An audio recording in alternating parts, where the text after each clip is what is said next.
ఒక మన భారతదేశంలోనే పురాణాలు కానీ వేదాలు కానీ ఇవన్నీ ఎక్కువగా కనిపిస్తున్నాయి. వేరే ఏ దేశంలో కూడా వీటి గురించి ఎక్కువగా చర్చలు లేవు, కనిపించవు.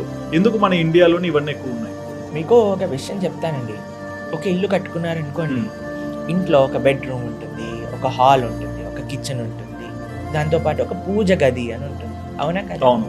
మీరు చూడండి, every other room is multipurpose room. ఇప్పుడు వర్షాకాలం వచ్చిందనుకోండి, బెడ్రూమ్లో కూడా బట్టలు ఆరేస్తారు. ఎందుకంటే బయట ఆరవు కాబట్టి ఫ్యాన్లు వేసి తిప్పేస్తాం. ఇల్లంతా బట్టలు ఆరేసేయచ్చు, హాల్లో పడుకోవచ్చు. Everything is multipurpose. కానీ పూజ రూమ్ మీరు చూసారనుకోండి, కేవలం ఆరాధన కోసం మాత్రమే యూజ్ చేస్తాం. అవునా? చాలా పరమ పవిత్రంగా ఉంటుంది ఆ పూజ రూమ్ లో. ఇంకేం చేయలేం మనం.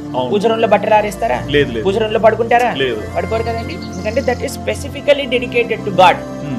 ఈ ప్రపంచం మొత్తం కూడా ఒక ఇల్లు అని అంటే ఆ ఇంటికి కలిగిన పూజా గదే మన భారతదేశం.